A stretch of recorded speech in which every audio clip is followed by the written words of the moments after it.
If you've already subscribed, then join the tribe by clicking the bell. Get notifications every time a new video comes out. You can ask a 10 or a 12-year-old what is India's biggest problem, and even a child will be able to tell you. Our population. As of April 18th, 2017, this was India's population and growing. We're only 1 billion less than China's population. Size-wise on the map, India is 3 times smaller than that of China. All of India can fit inside 2 Alaskas. And yet by 2022, they're saying that we're going to overtake China's population. So if you think about it, that's way too many people living in too little space, fighting for too little resources. And yet, our social media, our religious leaders, or our politicians will not make this their main agenda. My name is Freesia, and today on The Whack, this is what we're going to talk about. India's biggest problem, our population.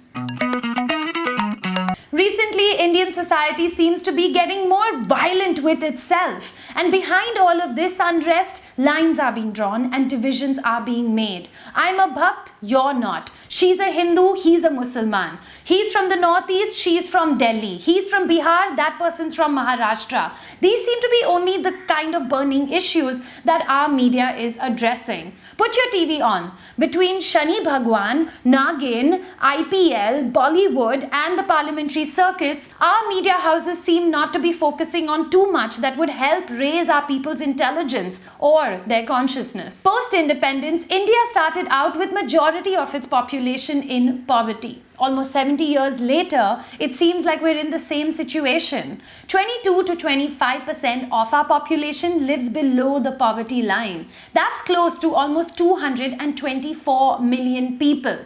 India has the largest number of people that live below this poverty line. If what I'm saying makes you uncomfortable, then good. Because that means then you're going to start thinking about what I'm saying. And maybe, just maybe, you'll even do something about it. Our large population has a lot of poor people, because of which they stay uneducated, because of which they have a lot of children who grow up being poor and uneducated, contributing to the growing population, and the cycle continues. Yes, there are a lot of cases of people breaking through social class and rising, but those people are few and an exception to the rule. Our system does not work for the poor, and yet it is in the benefit of some people to keep these numbers large and uneducated. So who are these people? Wealth distribution amongst the population in India, like anywhere in the world, is unequal, but not this unequal.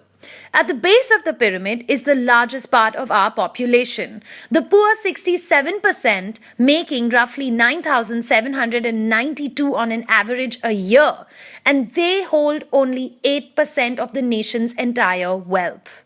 Above them, a smaller group, the middle class. They form 32% of the population, and they have roughly 33% of all the wealth. And finally, right at the top, the people who rule us, the rich 1%, as thin as a cream layer. This richest 1% owns 58.4% of the wealth of this country. And broadly, this group is divided into 3: financial leaders, political leaders, and religious leaders. And not one of them, not a single one, is addressing India's population problem. But unfortunately, they are doing everything to stay in power and to make sure that the majority stays poor and uneducated. If you are poor and uneducated, I can easily buy your vote. I can buy your vote for as little as a bag of rice or even a low-quality laptop. Religious leaders, they're asking their followers to have more babies, and that is true of all communities, including mine, the Parsis. Why? Because they are putting community before the nation. And everyone wants more followers, right? Followers who you can control. Politicians, they are not stepping up and addressing these issues because unenlightened people, they have a tendency to vote for whoever their religious leaders tell them to vote for. And going against your religious leaders, that's very bad for politics. Industrialists, they love harping about how India's strength lies in its numbers. But these numbers, they're poor and they're uneducated. They, in fact, would think that it's a luxury if they could go and buy a McDonald's burger even once a year. And then comes our media.